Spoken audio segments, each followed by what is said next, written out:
সাধকং সাধত্ব বার্তা বিভূষণং অমর কীর্তসারণং প্রবুদ্ধ লোক জীবনং প্রণয় প্রমত্ত জাগদীপনং বন্দে জীবন জীবনং সৎপুরুষং। প্রণাম জানাই লক্ষ্মী স্বরূপিণী শ্রী পরমা রাতুল রাঙাচরণে, প্রণাম জানাই পূজ্যপাদ শ্রী পর্দার রাতুল রাঙাচরণে, প্রণাম জানাই বর্তমান আচার্যদেব শ্রী দাদার রাতুল রাঙাচরণে। উপস্থিত ঋত্বিক দেবতা, ইষ্ট প্রাণদাদা এবং ভক্তিমতী মায়েরা, সন্তান তুল্য যারা আছে প্রতি প্রত্যেককে যথাযথ স্থানে আমার প্রণাম ভালোবাসা জয়গুরু জানিয়ে কিছু বলার চেষ্টা করছি। এতক্ষণ আমাদের সঙ্গীতের মধ্যে দিয়ে, গানের মধ্যে দিয়ে ঠাকুরের যাজন ক্রিয়া চললো। যাজনের বিভিন্ন রকম ধাপ থাকে, সেটা সঙ্গীতের মধ্যে দিয়ে হয়, কথার মধ্যে দিয়ে হয়। তার আমাদের উপস্থিত ঋত্বিক দেবতা আমাকে ইষ্ট প্রসঙ্গ করতে বলেছেন। আমার সাধ্য অনুযায়ী আমি চেষ্টা করছি কিছু বলার। ঠাকুরের দৃষ্টিতে শিক্ষা চেষ্টা করছি আমি আমার মতো করে বলার জন্য। দেখুন, ঠাকুরের একটা বাণী আছে, বলছে বিদ্যালয়ে ছেলে মেয়ে যতই বিদ্যা শিখুক না, বাড়ির শিক্ষা সুষ্ঠু নইলে শিষ্ট স্বভাব হয় না। তা এই যে কেন বলছি কথাটা, দেখুন আমাদের বাড়ি, আমরা শিক্ষাটা কোথায় পাই? শিক্ষাটা কিন্তু আমরা বাড়িতেই পাই। বিদ্যালয়ে আমরা বিদ্যা শিখতে যাই ঠিকই, কিন্তু আসল শিক্ষা আমাদের বাড়িতে। তা ঠাকুর সুন্দর বাণী দিয়ে বললেন যে বিদ্যালয়ে ছেলে মেয়ে যতই বিদ্যা শিখুক না, বাড়ির শিক্ষা সুষ্ঠু নইলে শিষ্ট স্বভাব হয় না। তা আমাদের বাড়ির শিক্ষাটা সুষ্ঠু শিক্ষা যায়, না হলে কিন্তু শিষ্ট স্বভাব হবে না।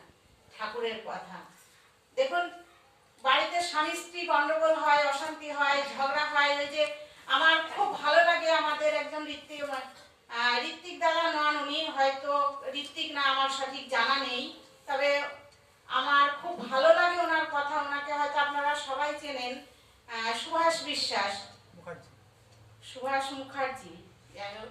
তা সুভাষদার কথা আমার খুব ভালো লাগে। তো একদিন কথাগুলো শুনছিলাম, সুভাষদার বলছিলেন ঠাকুরের কথা। ঠাকুরের কাছে এক দম্পতি গিয়েছেন, তাদের যথেষ্ট বয়স হয়েছে, কিন্তু সেই বয়স বলতে কি, ওই যে স্বামী স্ত্রীর সম্পর্ক হয় না, শুরুতে খুব মধুর সম্পর্ক, তারপরে অম্ল মধুর, তারপরে শুধুই অম্ল, এই যে জিনিসটা আসে। তা সেই অবস্থায় ঠাকুরের কাছে স্বামী স্ত্রী দুজনেই গেছেন। গিয়ে কি করছেন, যে দুজনের অভিযোগ জানাবেন সেই উদ্দেশ্য নিয়ে ঠাকুরের কাছে গেছেন।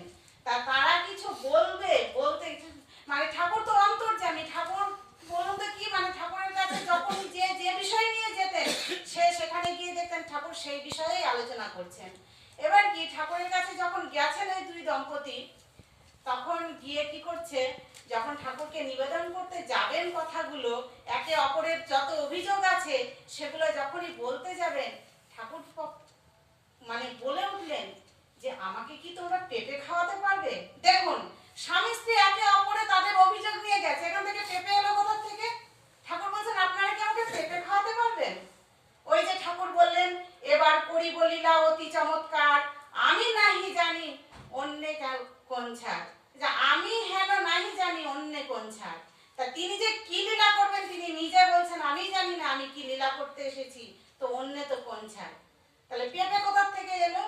তখন ঠাকুর বলছেন তোমরা দুজনে গিয়ে তোমাদের বাড়ির সামনে যে বাগানটা আছে, ওই বাগানে তোমরা দুজনে গাছ পুঁতে তোমাদের দুজনে সেই গাছের যত্ন করে, গাছ থেকে যে ফল হবে, যে পেঁপে হবে, সেই পেঁপে নিয়ে আমার কাছে আসবে।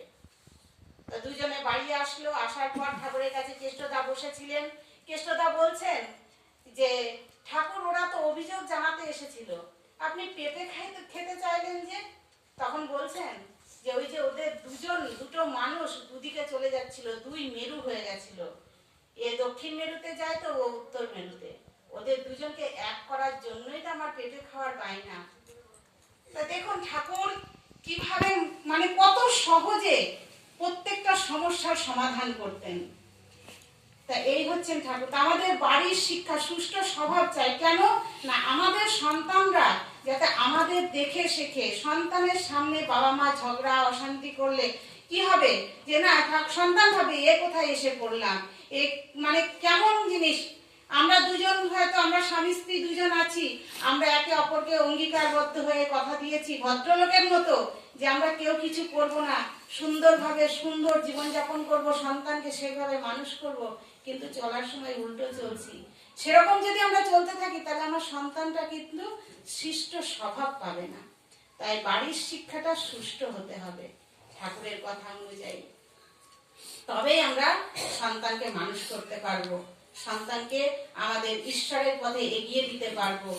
কেননা দেখুন ঠাকুর যে এবারে আসলেন, ঠাকুর আমাদের বিভিন্ন রকমের ভাবে দেখছি আমাদের আচার্যদের মানে আচার্য পরম্পরার ভিতর দিয়েও ঠাকুর কিভাবে জাগ্রত, ঠাকুর কিভাবে জেগে আছেন, কিভাবে এই যে ডিপি ওয়ার্কের কাজ দেখুন, মানুষ ঘুমিয়ে পড়েছিল, লকডাউনের মধ্যে তো হয়েই ছিল, তার আগেও তা মানুষ ঘুমিয়ে পড়েছিল, কিভাবে না ঠাকুরকে ধরেও সেভাবে জেগেছিল না, তার প্রতি নিষ্ঠা, তার প্রতি ভক্তি ভালোবাসার থেকে অনেকটা দূরে পিছিয়ে গেছিল। হ্যাঁ, ইষ্টভীতিক না, যজন যাজন, এই যে মানুষের মধ্যে যজনটা কি আগে বুঝতে হবে, যজনটা কি। যজন হচ্ছে এটাই যেটা নাম ধ্যান, পূজা পাঠ, পূজা অর্চনা এই সবের মধ্যে দিয়ে নিজেকে ইষ্টের ছন্দানুবর্তী করে তোলা, আর সেটাকে যাজন হিসাবে পরিবেশের মধ্যে সুন্দরভাবে সেটাকে ছড়িয়ে দেওয়া। আমি নিজে করব এবং অপরকে করতে চেষ্টা করব, করাতে চেষ্টা করব। আর ইষ্টভীতি তো মহাযজ্ঞ, ইষ্টভীতি তো আমাদের করতেই হয়। ঠাকুর বলছেন যে ইষ্টভীতির মধ্যে দিয়েই আমরা কিন্তু তরে যেতে পারি, তরে যেতে পারি। ইষ্টভীতি এমন একটা যজ্ঞ, এমন একটা জিনিস, তা ঠাকুরকে ধরলে সুন্দরভাবে চললে আমরা সব পেতে পারি, সুন্দর জীবনযাপন করতে পারি, সুন্দর সুস্থ এবং সফল পথে এগিয়ে যেতে পারি। আমাদের প্রত্যেকের গন্তব্যই হবে ঈশ্বর প্রাপ্তি। তাই আসুন আমরা প্রত্যেকে যজন যাজন ইষ্টভীতির মধ্যে দিয়ে, কারণ ঠাকুর বলছেন যজন যাজন ইষ্টভীতি করলে কাটে মহাভীতি। সমস্ত ভয় ভীতি কেটে যায় যদি যজন যাজন আর ইষ্টভীতিটা ঠিকঠাক থাকে।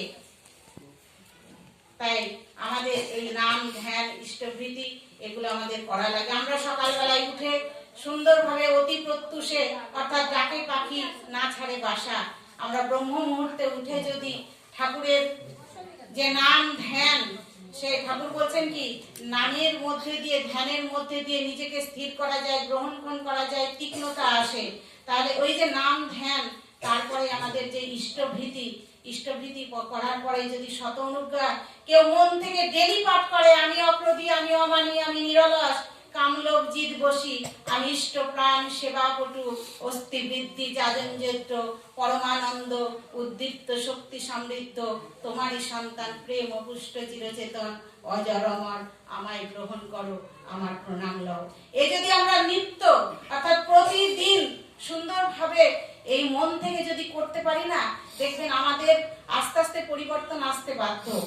যেগুলো ভুল ত্রুটি থাকে সেই ভুল ত্রুটিগুলো কিন্তু শুধরে নেওয়া যায় এই ঠাকুরকে ধরে। ঠাকুরকে ধরলেই বোঝা যায়। আমরা ঠাকুরের যে নাম দেখুন, এই নামের মধ্যে লুকিয়ে আছে তিনি কি জিনিস। অকুলে পড়লে দিনহীন জনে, নোয়াইয়ে শির কহিও কথা, কুল দিতে তারে সেধ প্রাণপণে, লক্ষ্য করি তার নাসিও ব্যথা অনুকূল। এই হচ্ছে ঠাকুর, যার মধ্যে দিয়ে আমরা সব কিছু পেতে পারি, সমস্তটা পূরণ হতে পারে। দুঃখ যন্ত্রণা কিন্তু কিচ্ছু না, এগুলো আকাশ থেকে আসে না, আকাশের দেবতাকে দেখা যায় না। তাই আমরা ঠাকুরকে ধরে চলতে পারলে সুন্দর জীবনযাপন করতে পারবো। কারণ ঠাকুর বললেন সব অবস্থায় রাজি থাকো, দুঃখ তোমার কি করবে। দুঃখ কারো প্রকৃতিগত নয়, ইচ্ছে করলেই তাকে তাড়িয়ে দেওয়া যেতে পারে। তাই আমরা ঠাকুরকে নিয়ে চলবো, সুন্দরভাবে থাকবো এবং আমাদের জীবন চলনার প্রতিটা পদক্ষেপে ধ্বনিত হয়ে উঠবে স্বস্তি স্বস্তি স্বস্তি।